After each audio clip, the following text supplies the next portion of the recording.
12월 1일입니다. 네, 12월이 시작이 되었고 한 해를 마무리하는 달이 되었는데요. 여러분, 이 한 해 동안 함께 하신 하나님의 은혜를 기억하면서 하나님 그 손길의 은혜를 감사하고 영광을 돌리는 대림절의 날이 될 수 있기를 소원합니다. 이 대림절은 주님께서 우리에게 구원의 모든 능력과 우리에게 하늘의 은혜를 가지고 오신 날입니다. 그 주님을 기다리는 절기, 이 대림절에 주님과 하나가 되고 주님과 동행하는 은혜의 날이 될 수 있기를 소원합니다. 유머인데요. 불임 가정에서 가장 원하는 성경이 있어요. 가장 좋아하는 성경이 있는데 어떤 성경일까요? 네, 여러분 너무나 잘 아는 성경일 텐데요. 불임 가정이 좋아하는 성경은 에베소서입니다. 네, 그렇다면 우리 불임 가정이 응답받는 성경 구절이 있는데 어디일까요? 바로 조금 전에 읽었던 마태복음 1장 1절에서 16절의 말씀이 될 수가 있겠죠. 낳고 나으니라는 말씀이 무려 37회나 나오고 있어요. 놀랍지 않습니까? 네, 실제로 여러분 어떤 불임 가정에서 이 성경을 읽다가 아기를 낳게 되었다라는 것입니다. 할렐루야. 네, 실제로 임신을 하게 되었대요. 네. 이처럼 우리가 말씀대로 믿으면 그대로 응답이 될 줄 믿습니다. 오늘 본문은 예수 그리스도의 계보라고 그렇게 성경에 설명이 되어져 있죠. 예전 성경에 보면 예수 그리스도의 세계라고 되어 있습니다. 개역 성경에는 그렇게 되어 있는데 저는 그 말이 더 좋다라고 생각을 합니다. 왜냐하면 예수님의 족보 이전에 예수 그리스도의 세계를 보여준다라고 생각하기 때문입니다. 네, 주님의 세계를 보여준다라고 생각하기 때문에 그렇습니다. 주님을 기다리는 대림절이 시작이 되었는데요. 이 예수님의 계보, 제너로기는 우리에게 예수님을 더욱 기다리게 하는 그런 말씀으로 주어진 말씀이죠. 예수님의 족보는 우리에게 신기한 그런 모습을 보여주는데요. 원래 유대인의 족보는 어떻습니까? 네, 여자들이 기록되지 않고 오직 남자들만 기록이 됩니다. 그런데 이 마태복음에 등장하는 예수님의 족보는 굉장히 큰 문제가 등장하는데 거기에는 여자가 등장하고 있다는 것이죠. 16절에 마리아까지 포함하면 모두 5명의 여자가 등장을 하고 있습니다. 더 충격적인 것은 이 여자들 5명이 모두 문제가 있다는 것이죠. 예, 온전한 유대인이 아니었습니다. 예, 문제가 다 있었던 사람들이었어요. 자, 조금 전에 읽었던 말씀 가운데 3절에 보면 다말이라는 여인이 등장하고 있죠. 야곱의 넷째 아들인 유다의 며느리입니다. 네, 무슨 말입니까? 유다가 아들이 죽었어요. 결혼을 시킨 아들이 죽었는데 며느리가 남았어요. 근데 둘째 아들도 역시 죽으면서 말째까지 기다리다 보니 너무 어리다 보니까 그리고 유다는 두려웠던 것이죠. 네, 이게 고멜이라는 제도에 의해서 형제가 대신 이제 형의 다른 형제의 그런 대를 잇는 그런 풍습이 있었습니다. 자, 그래서 셋째 아들까지 혹시 죽을지도 모르겠다라는 그런 두려움이 있어서인지 유다가 계속 미루었어요. 장성했지만 셋째 아들이 장성했지만 그래서 성경을 보면 자세히 여러분 아시겠지만 결국에 며느리는 어떤 하나님의 섭리를 생각하고 아버지 유다를 통해서 그 시아버지 유다를 통해서 자녀를 낳게 됩니다. 여러분 이게 충격적인 내용이지 않습니까? 이게 여러분 대수롭지 않게 하는 그런 모습인데요. 굉장히 충격적인 내용이죠. 그래서 사실은 여러분 성경이 금기시된 내용이 여러분 미국의 도서관에 보면 성경이 미성년자들 대출이 안 돼요. 왜 그런지 아십니까? 바로 이런 내용들이 있기 때문에 그렇습니다. 네, 오늘 등장하는 여자들과 관련된 내용이 있기 때문에 그렇습니다. 그래서 미국 도서관에서는 일반 미성년자들이 성경이 대출이 되지 않는 이유가 있습니다.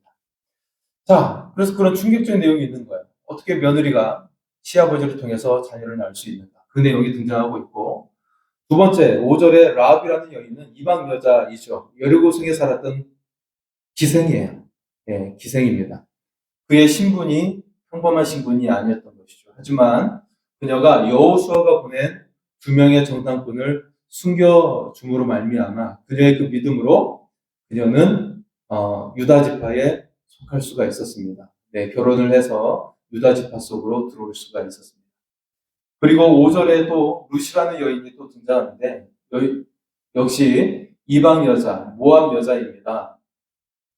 그녀는 보아스와 결혼을 하게 되어서 다윗의 증조 할머니가 됩니다. 예, 다윗의 계보에 그렇게 들어가게 되죠. 자, 6절에 이름이 안 나오고 어떤 내용이 등장하죠? 예, 남자의 이름이 등장하는 거예요. 우리아의 아내. 예, 여기서는 더욱 의도적인 표현이 깔려 있죠. 여기서는 다윗의 범죄가 등장하고 있는 우리아 장군을 죽이고 대신 그 아내를 차지했던 다윗의 내용이 등장하고 있습니다. 굉장히 충격적인. 어떻게 이런 콩가루 같은 내용이 이 속에 들어갈 수 있는가? 우리는 생각할 수가 있는 것이죠. 예, 정상이 아니죠, 여러분. 네, 어떻게 이런 우리나라의 드라마도 막장 드라마가 등장하는데 이런 막장 드라마 같은 내용이 등장할 수 있는가? 굉장히 심각한 내용이 등장하고 있습니다. 마지막 16절에는 예수님의 어머니 마리아가 등장하는데 역시 평범하지가 않아요. 그녀는 아직 결혼하기 전에 아기를 가지게 되었다라는 내용을 등장시키고 있습니다. 여러분 어떻습니까? 오늘 성경 우리에게 무슨 말씀을 하고 있는지 우리는 질문을 해봐야 됩니다.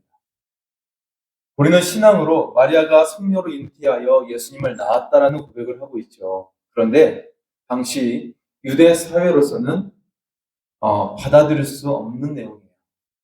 자, 19절 말씀에 보면 남편 요셉이 드러내지 않고 가만히 끊고자 했다라는 말씀이 등장합니다.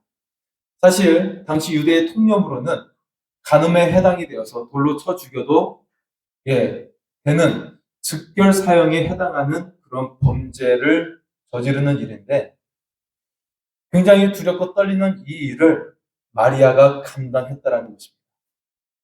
이처럼 마태는 불완전한 5명의 이름을 드러내고 있어요. 다말, 라합, 룻, 우리아의 아내, 그리고 또 한 사람 마리아를 그렇게 족보에 포함시키고 있습니다. 자, 이를 통해 예수님이 죄인과 이방인까지도 포함된 모든 인류를 구원하시기 위해 오신 메시아의 있음을 드러내고 있습니다. 자, 불완전한 이 세계 가운데 완전한 세계를 가지고 오신 예수님을 드러내고 있다는 것. 그래서 저는 의도적으로 예수 그리스도의 세계라고 그렇게 오늘 말씀의 제목을 붙였습니다. 자, 반면에 누가복음에서는 예수님의 족보가 나오는데 거기에 족보의 기록의 원칙대로 여인의 이름을 포함시키지 않고 있습니다. 자, 오히려 마태복음은 유대인을 대상으로 쓰여졌지만 오히려 이 족보를 포함시키면서 여자 이름까지 의도적으로 포함시키고 있는 것이죠. 바울은 우리에게 이런 말씀을 전하고 있는데요. 신화와 끝없는 족보에 창념치 말라라고 권면하고 있어요. 여기에 족보는 유대인의 족보를 가리키고 있는 것인데 족보에 지나치게 몰두하지 말라고 그렇게 권면하고 있는 것입니다. 자, 오늘 말씀을 통해 우리는 첫 번째로 우리의 불완전함 가운데 임하신 예수님의 완전한 세계를 말씀하고 있다는 것입니다. 네, 여러분의 인생이 완전합니까? 완전하다고 대답할 수 있는 분 혹시 손을 들 수 있겠습니까? 예, 그런 사람이 거의 없어요. 그죠? 예, 100명 중에 1명 나올까 말까일 거라고 생각이 듭니다. 완전하다고 생각하는 사람들이 없을 거예요. 그렇지 않습니까? 네. 예수 그리스도의 족보 속 여인들을 보면, 과연 성경은 우리에게 말하고자 하는 것이 무엇일까요?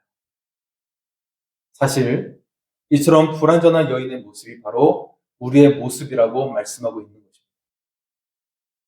예수님의 족보의 불완전성을 말하는 것이 아니라 바로 우리의 인생의 불완전성을 우리에게 지금 말씀하고 있는 것입니다.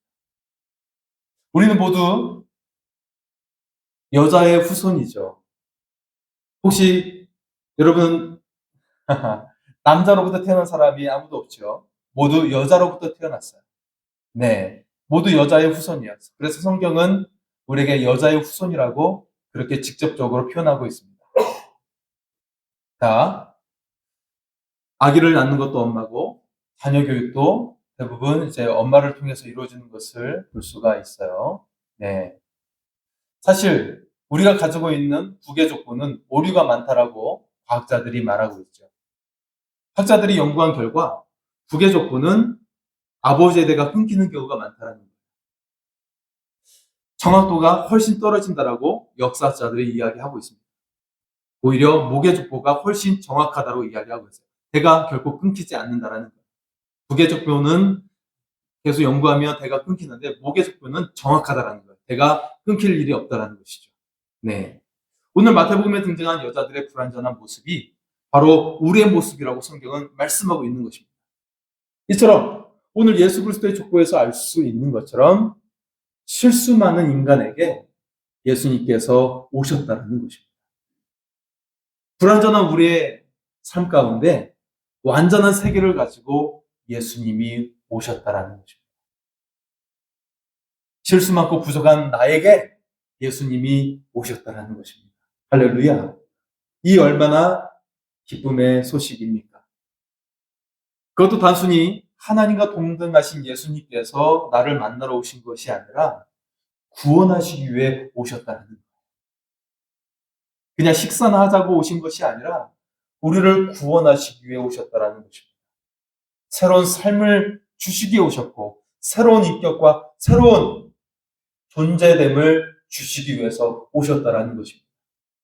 우리가 주님의 오심을 통해서 우리는 새로운 존재가 된 줄 믿습니다. 구원의 삶으로 우리가 나오게 될 줄 믿습니다.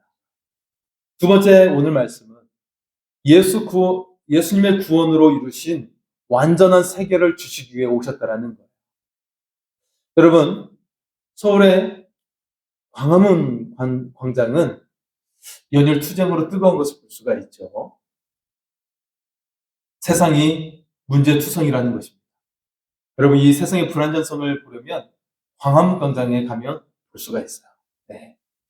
어떤 기업에 대한 것도 정치에 대한 것도 교육에 대한 것도 문제가 많다는 것을 그 광장에 나가보면 알 수가 있어요. 대림절은 죄 많고 연약한 우리를 위해 오신 예수님을 기다리는 절기입니다. 이 세상에 어느 누구도 위로가 필요하지 않은 사람이 없죠. 여러분, 모든 사람들은 외로움을 느낍니다.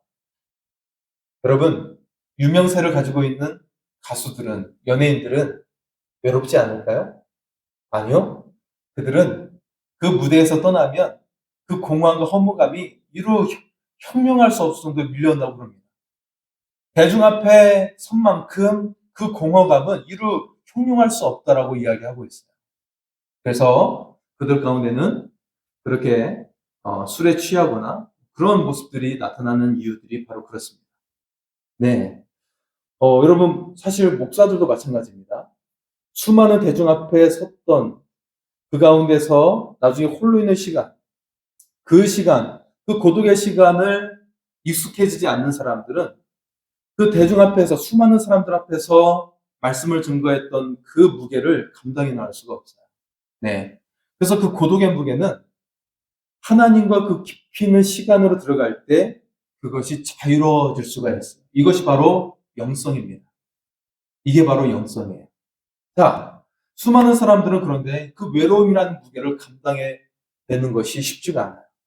여러분, 오늘날 핵가족을 넘어서 핵가족이라고 이야기하고 있는 것은 1인 가정이 많기 때문에 그렇죠. 네, 혼자 있는 시간들이 굉장히 많은 그런 오늘날 사람들의 모습을 볼 수가 있어요.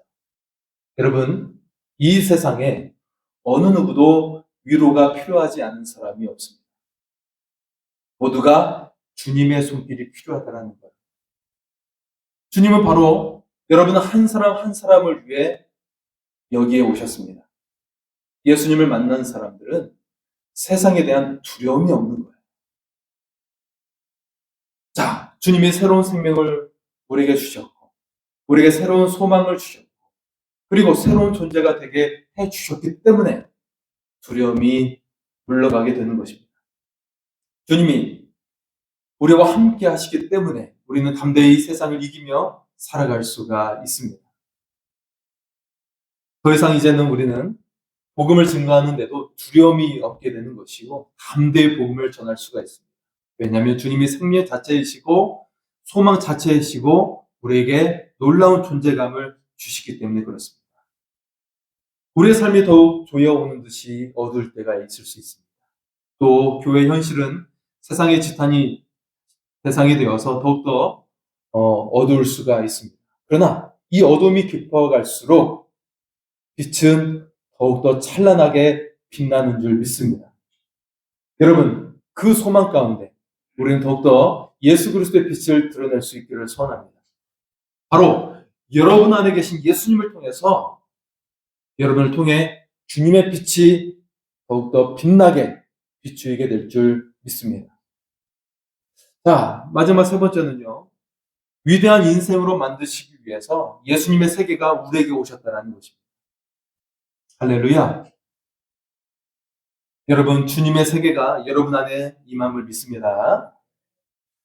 오늘 수많은 사람들이 그 목숨을 살리는 것 중에 하나가 있는데, 그 약품이 있는데 어떤 약품이 사람들의 목숨을 살리고 있을까요? 네, 궁금하지 않습니까? 바로 수술할 때 사용되는 마취제이죠. 네. 여러분 혹시 마취제를 써본 경험이 있습니까? 네, 경험이 있으실 거예요. 자, 이 마취제인 클로로폼을 발견한 사람이 바로 영국의 의사인 심프슨이라는 의사이죠. 그런데 그는 굉장히 엉뚱한 곳에서 이 마취제를 발견하게 됩니다. 네, 어디일까요? 바로 성경을 통해서 그 말씀 속에서 마취제를 발견하게 돼요. 창세기 2장 21절 말씀에 하나님께서 아담을 깊이 잠재우게 하시고 갈빗대를 취해서 여자를 만드셨다라는 말씀을 그가 묵상하게 됩니다. 아담을 잠들게 하셨어? 그리고 갈빗대를 빼서 여자를 만드셨어? 그 속에서 그는 놀라운 말씀을 발견하게 돼요. 하나님께서 수술을 하셨구나. 네. 그러면서 마취제를 그가 발견하고, 그래서 수많은 사람들의 목숨을 살리게 됩니다. 이처럼 마취제를 발견한 최고의 군사인 심프슨에게 사람들이 와서 그에게 물었어요. 당신이 이룬 업적 중에 가장 위대한 발견은 무엇입니까? 네. 내심 사람들은 마취제라고 그렇게 생각을 했죠. 그런데 심프슨은 전혀 다른 말을 사람들에게 말했습니다. 제가 발견한 것은 바로 세상의 구원자이신 예수님을 발견한 것입니다.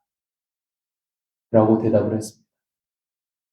자신의 모든 영감이 바로 예수님으로부터 왔음을 그가 고백을 하고 있는 것입니다. 자신이 이룬 모든 업적도 지금 내가 나된 것도 바로 예수님을 통해 된 것임을 그가 고백하고 있는 것입니다.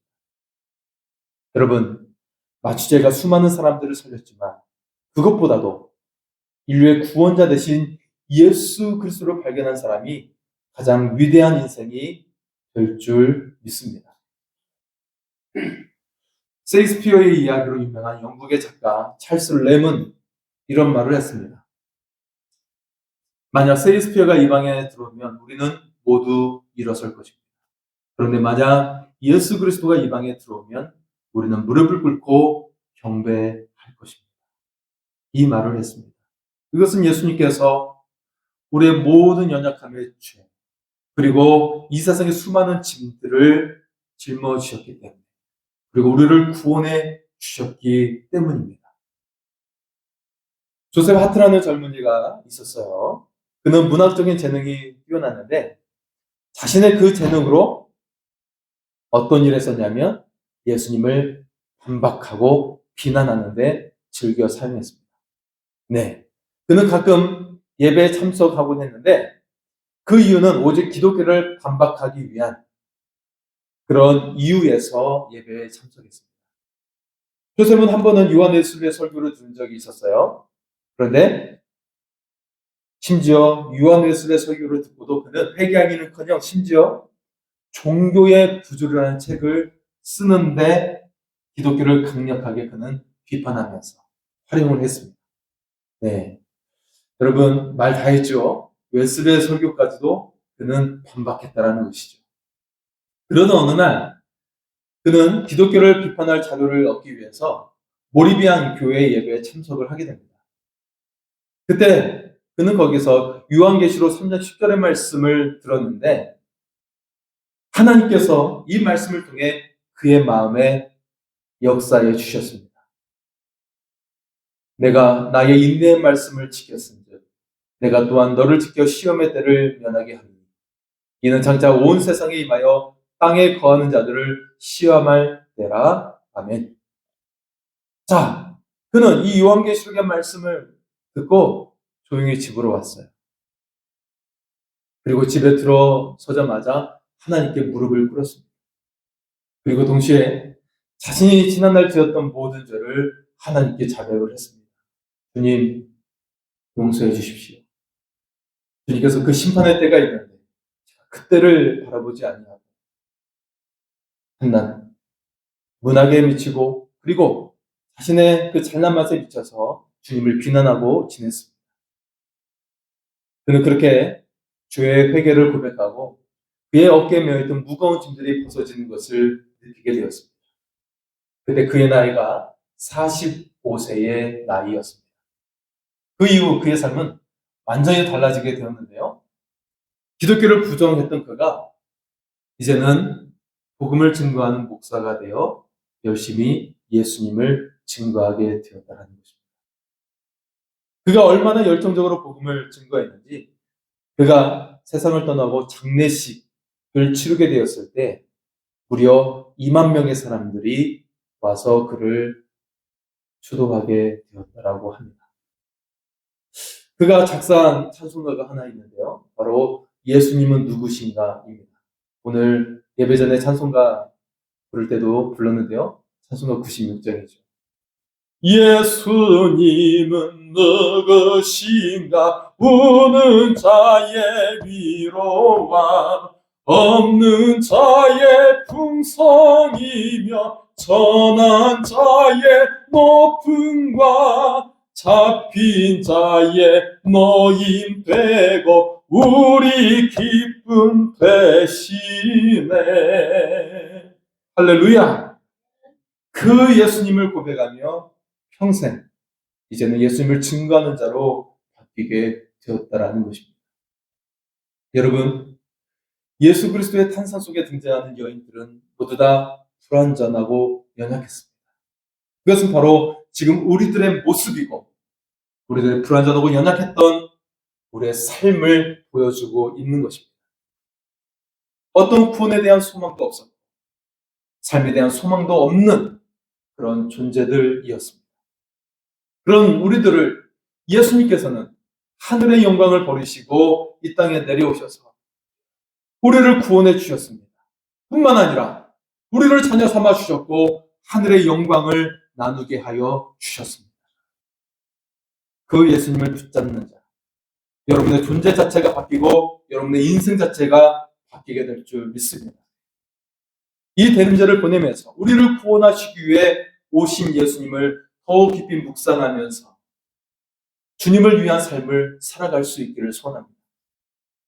그래서 주님의 복음을 증거하면서 잃어버린 영혼들을 구원하고 소망의 빛 가운데로 인도할 수 있기를 소원합니다. 오늘 거행하는 성탄 예식을 통해서 주님과 우리가 더욱 하나가 되어 살아갈 수 있기를 소원합니다. 주님과 하나가 되어 주님과 동행하는 삶을 살아가고 그렇게 주님을 위한 삶을 살아가는 그런 결단의 시간이 될 수 있기를 소원합니다. 제가 같이 기도하겠습니다. 살아계신 주 하나님, 연약하고 불완전한 우리들의 모습을 돌아보게 됩니다.